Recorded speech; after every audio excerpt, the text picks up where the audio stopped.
Welcome to yet another video by Climatrix Data Labs. Today we're going to talk about identity operators. So what are these? So identity operator is basically denoted by the is or the is not operator. So if you know the is, then is not is obviously straightforward. So it returns true if both variables are same object. So for example, if I say A is B, and if A and B are same object, then it returns true.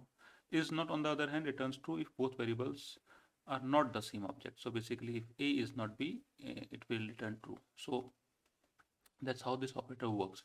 But as they say, devil lies in the detail. So once we look at the code, there are few things that we need to know before we fully understand this is operator. So let's go to our Python code window. So here we're defining two variables a and b, a1, b2, and we're saying a is b. So if we run this code, so we'll see I get a false because a is 1, b is 2.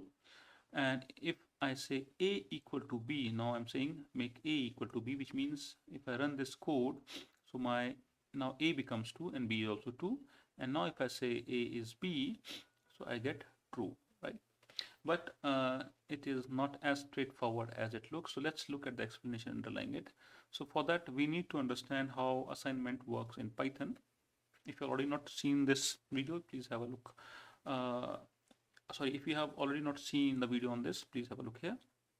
So I'm just again repeating a is 1, b is 2, and a is b, right? Now, if I look at, let me just run this part of code, and I see this is false because a is 1 and b is 2. But the reason behind it is if I look at the ID of a and b. Now ID is basically the memory location of a and b.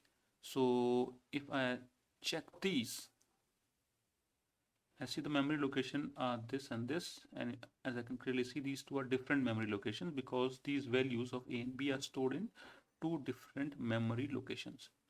Now if I make a is equal to b, right? So if I run this,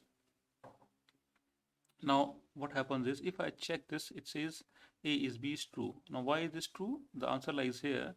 Now if I check the memory location using the id function, so I see both of them are pointing to the same memory location, and that's the reason why a is b is returning true. So basically the is function checks if both the objects are pointing to the same memory location.